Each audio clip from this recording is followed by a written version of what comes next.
What's going on, everybody? Welcome back to another late night in the Brew Lab with me, Lone Fox, your brewmaster in chief. And tonight in the Brew Lab, as you can see over here, I'm coming at you with Maro's teaser for the Lost Caverns of Ixalan. New cards, baby! I always love these. This is like my favorite, one of my favorite moments, and I love his teasers. He does it really well.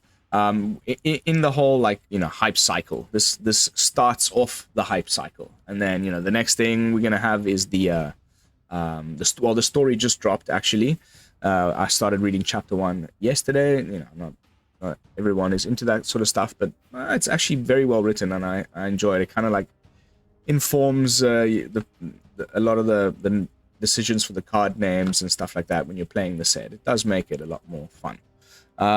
And then on the 24th is the debut, and of course stay tuned for my reaction to that. They'll do, you know, they'll show all the mechanics and a bunch of spoilers and stuff like that, and then officially spoiler season begins, and it feels quick this time around. It feels like Wilds Will Drain dropped only yesterday, but actually, you know, the reason I think for that feeling is because there was such a long gap between the previous standard legal sets. This is just back to the normal, like, you know, 3-month release schedule. And I'm all for it. You know me, like, bring it on. More cards, new cards. I just wish there had been rotation. There's a quick point I want to make before we dive in. I promise I haven't looked at any of these. I just opened it and I jumped on in front of the camera. So I'm going in blind, but I wanted to point out that I think it's still up to the end of this year, all the rest of the sets that are going to come out, which is still just, I think, yeah, there's just Lost Caverns, and then the next one is early beginning of next year. I think even that one, they were all designed, and, you know, because Wizards design sets a long time in advance, before the decision to extend rotation for an extra year.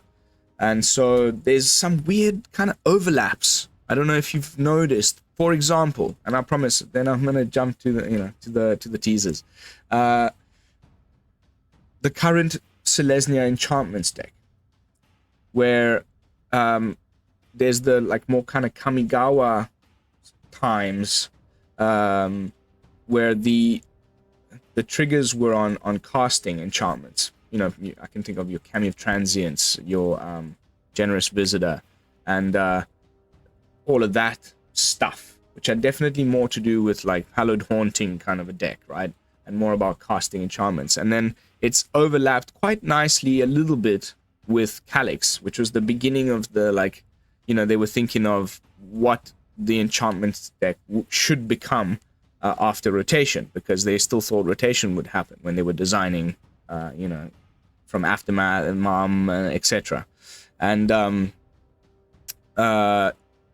there's a, in my mind, there's a clear, like, you know, you can see how they designed it. They were like, okay, so now all of that Kamigawa enchantment stuff is going to rotate out, but we still want it to be an enchantments deck in the format, but we want it to be different.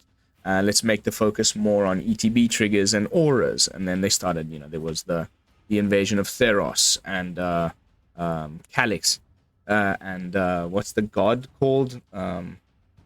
That's oh my goodness, it's the invasion of Theros, and I'm drawing a blank. There's the god card that, like, is from Theros in white, and they care about auras and ETB triggers with enchantments. And now we've gotten all of the roll tokens, and there's that new 4-drop in Selesnya that copies auras, and it's definitely was like, you know, it was going to shift more towards auras. And, like, now there's this weird overlap where sort of both types of the Selesnya deck is existing, because rotation didn't happen. And to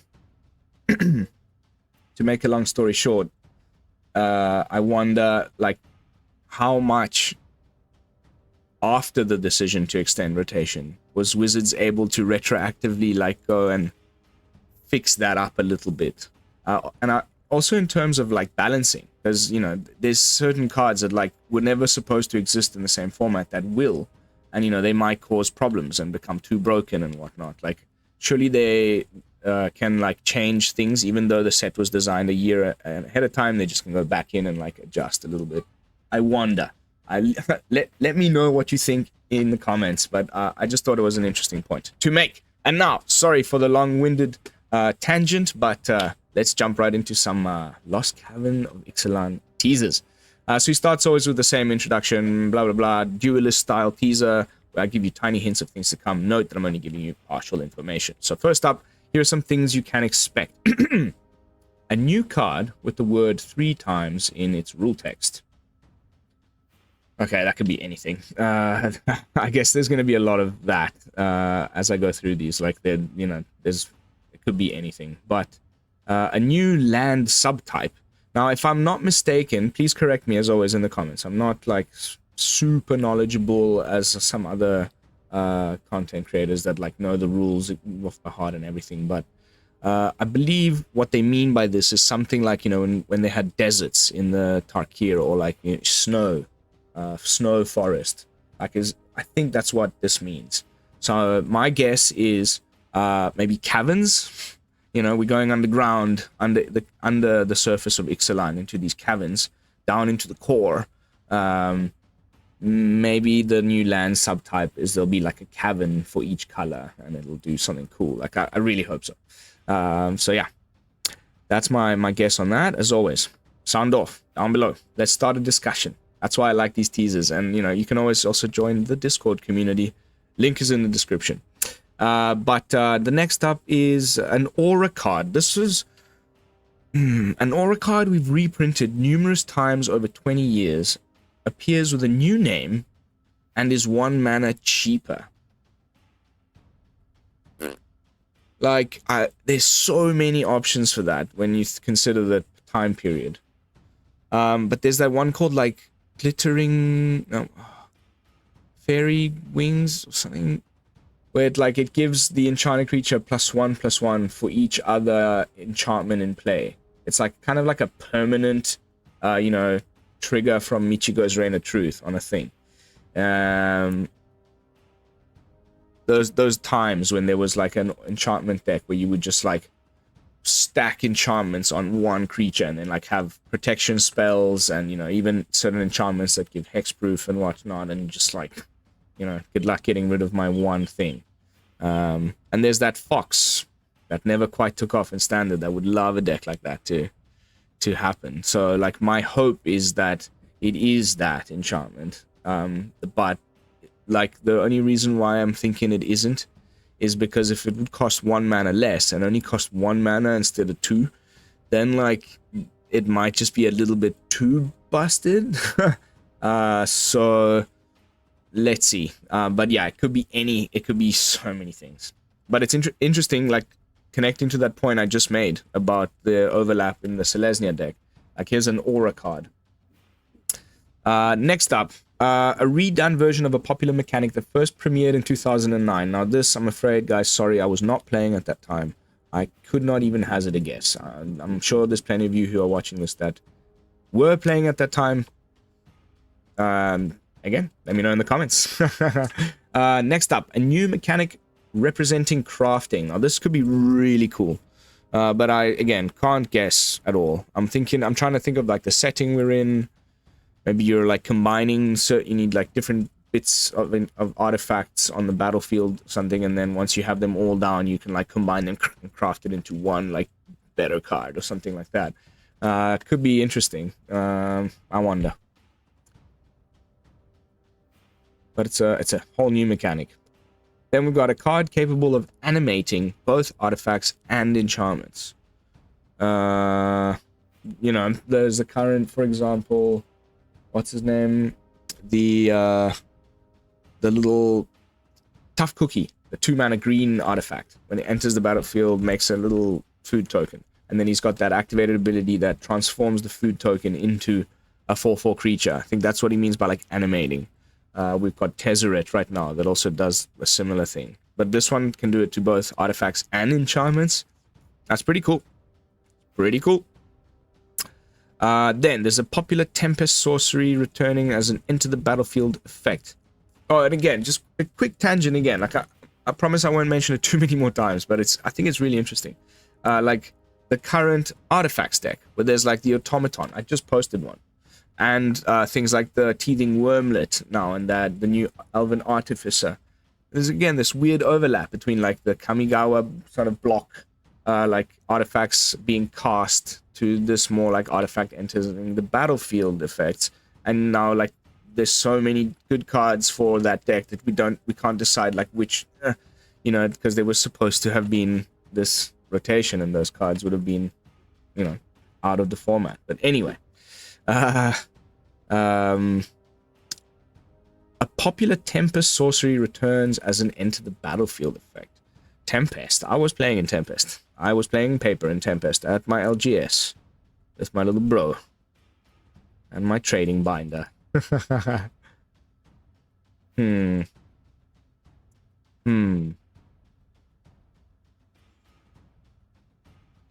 guess it could be like Lava Axe or something. That would be cool. 5 damage. I'm assuming it's red, man. But anyway, this we'll have to just see. I mean, I'll have to go back and look at some of my Tempest sorceries. But changing a sorcery to an ETB is cool, because then you also probably get like also a permanent that's relevant and that. So cool. Next up, we got a new ability word that cares about what's in your graveyard.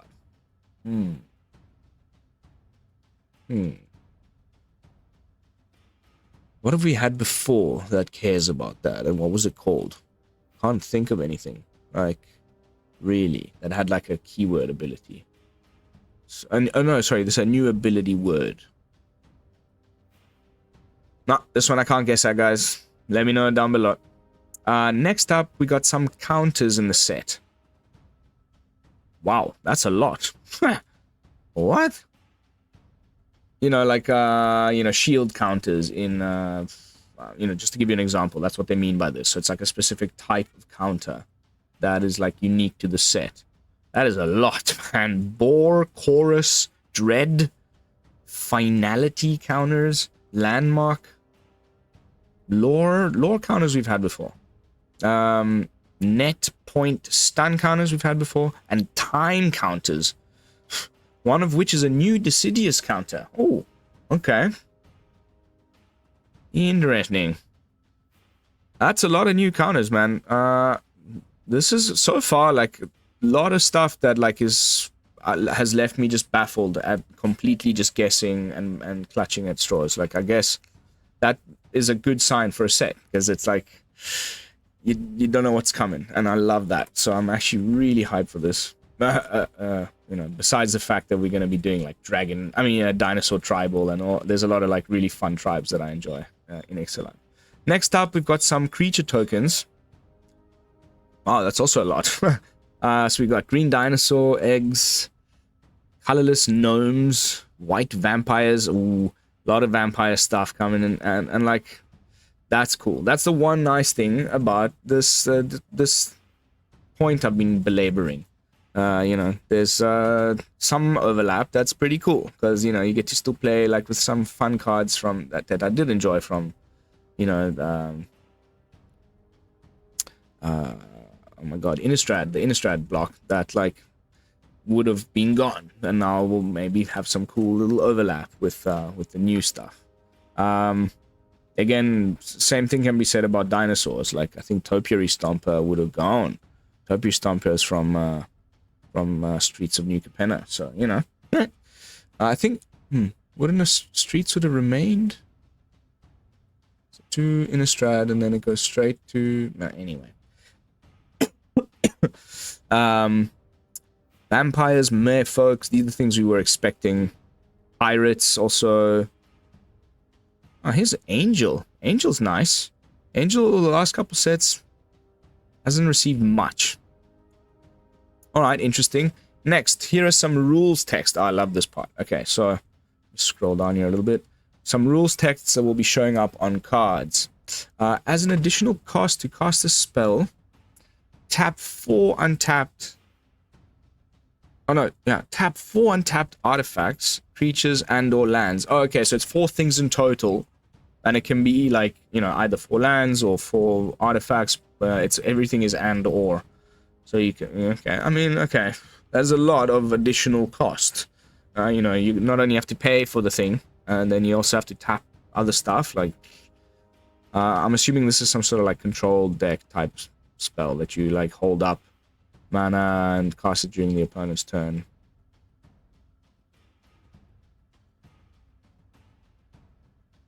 Cool. Interesting. Next up, until end of turn, target artifact or creature becomes a dinosaur. Yeah. That's cool. I like that. I like that a lot. And I like a little overlap between the artifact deck and the dinosaur deck. We'll make like artifact dinosaur tribal. Woo. There is some. Interesting. Ooh, this one looks crazy. Then destroy all other creatures if its power is exactly 20. Okay, so when they say other creatures, that implies that that this is written on a creature. Or maybe no, not necessarily. There's certain things that say like put a, or exile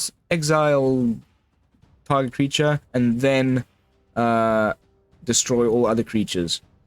But like it doesn't then the rest of the text box makes me think that it's like a thing that's on the battlefield. Maybe like it's like a big ass dinosaur or something. It's me guessing.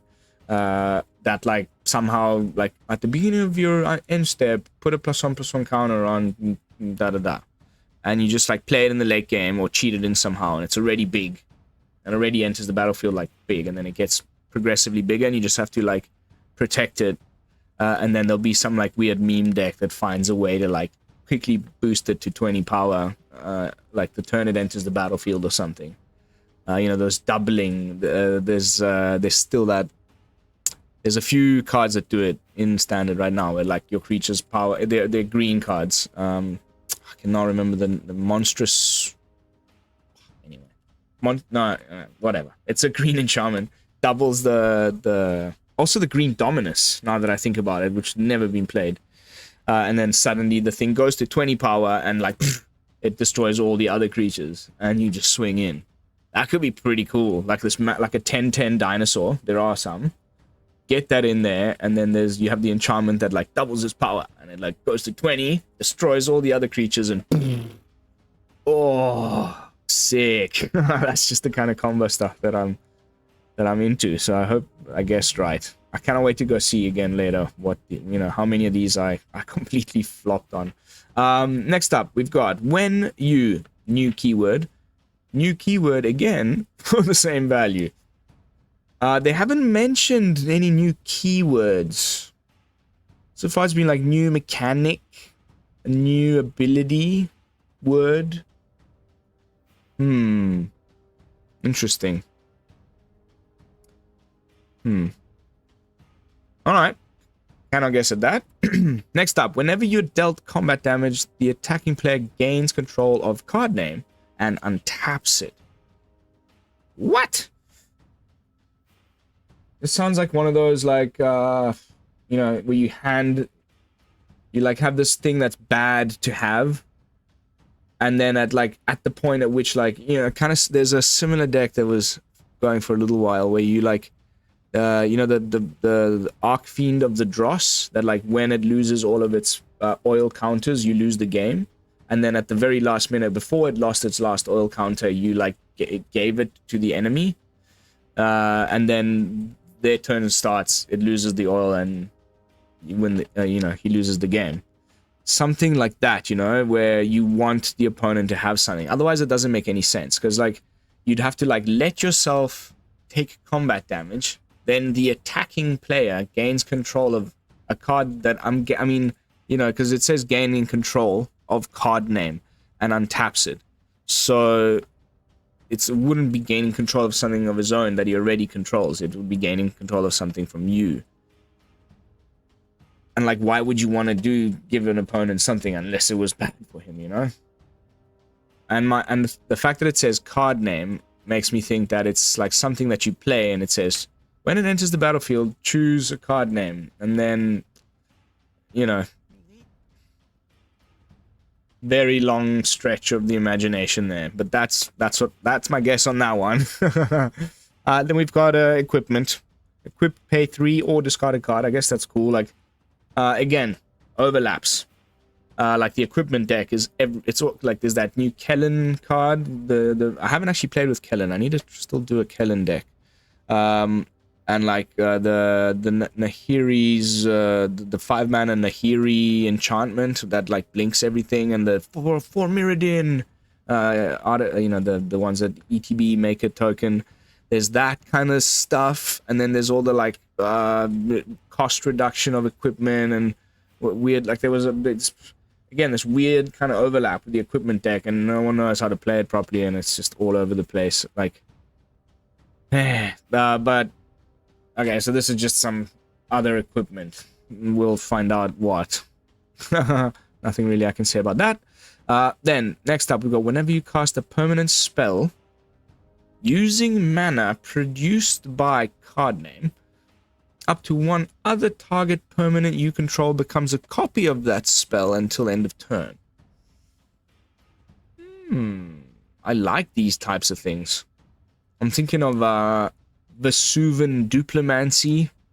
There's all that type of, that type of super jank. There's they also had that one that was like specific for zombie tribal.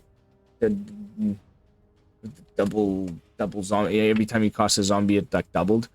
It's kind of something similar to that, where you play a thing and then you choose card name, and then whenever you cast a permanent, it'll have to be either an enchant land or the thing enters the battlefield and then you pick the land as the card name. That's a bit of more of a stretch. Or you have, like mana dorks or some mana rock that produces mana, and then you use that mana to cast a permanent, and then you can have another of your permanents become a copy. It's very convoluted, but I like those type of janky things again, so cool. Then we seem to have some little like skeleton anthem effect. Skeletons you control get +1/+0 and have haste. Were there any skeletons in the tokens here? Dinosaur, merfolk, vampire, a skeleton pirate. Aha. Little skeleton draft archetype or something. Oops, sorry. Where was I? If triggered ability of another creature you control of the chosen type triggers, it triggers an additional time. Oh, goodness. How many? There's like the Panamonicon of the set. And then we got Elish Norn, we got the Blue Virtue, in Wilds of Eldraine. But this seems to be on a creature this time. Again, like Elish Norn kind of thing. If a triggered ability of another creature you control of the chosen type triggers, it triggers an... Yeah, it's another type of Panamonicon effect. Cool. Slightly differently worded. I'm hoping it's on a dinosaur. There's a lot of ETBs on dinosaurs. Like double Topiary Stomp, I get 2 lands. Yeah, no. When there are When there are 1,000 or more time counters. Okay, so that's one of the counters we saw up there. On card name, sacrifice it and each opponent loses 1,000 life. So I'm guessing this is some like commander nonsense. What? Okay. Cool. Can't wait to pull off that jank. I guess there's something that like it gets lots of time counters every turn, like 100 at a turn or something. Even that would take 10 turns. Like I don't know. Whatever. Seems pretty janky. Next up, we got here are some creature type lines from the set. Ooh, artifact creatures. Nice. I like me artifact creatures for many reasons. With the just talking about all those ETB artifact things, and we've got all the prototype cards, but like that I would love me some more. And this is a dinosaur gnome, so that sounds hilarious. Then we got a salamander worm, of course merfolk, warrior, scout, and we got the bat guard, legendary bat guard.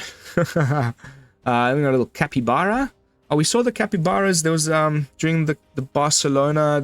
Like the first guy that talked during the panel we've already had a little bit of like Ixalan stuff that mostly was like talking about the artwork, and there was that little capybara So I knew capybaras were coming. That's cool. You know, it's all like South American mythology. So even the bat god, like, then we've got a skeleton pirate, another skeleton, so a pirate, spirit pirate, another artifact creature, and this time it's a nautilus, those big shells. And we've got a beast, horror, spirit, a fungus, snail. Ooh, another skeleton, but this time it's a dinosaur skeleton horror. Then finally, okay, so this is how he wraps up always. Some of the cards, you know, names of cards in the set. The Braided Quipu, Calamitous Cave-In, a Careening Minecart, Chupacabra's Echo, Diamond Pickaxe. Oh, that might be that that artifact. I mean, that equipment. That might be the equipment.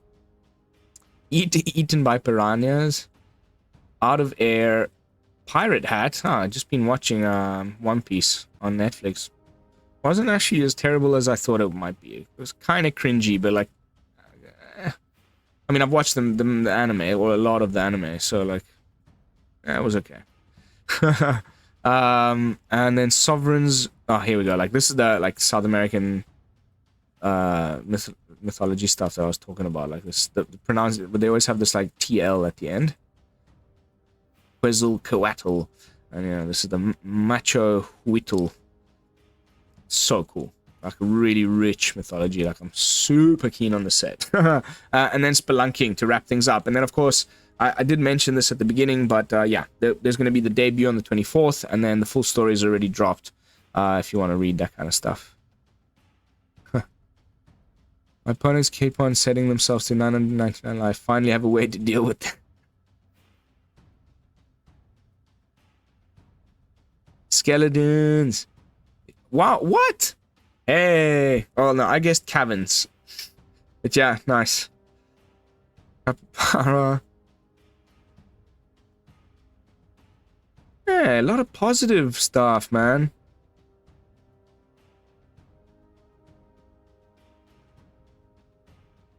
Ooh. Hey, man, I should have read these comments earlier, despite the neglect.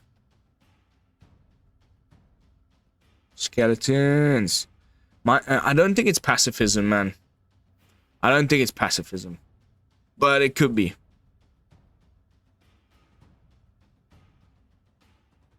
I smell a trap. Oh, he replied to... No. These are just other things he's talking about. Okay. Cool. Alright, guys. That's it for this edition of Maro's teaser. Stay tuned for spoilers and, you know, first impressions of the debut video on the 24th. Probably you'll see it on the 25th. And, yeah, that's going to be it for this one. Thank you so much for watching. As always, don't forget to like, comment, and subscribe. I will see you all tomorrow with another fresh brew. And until then, this is Lone Fox from the Brew Lab, signing out. Peace, y'all.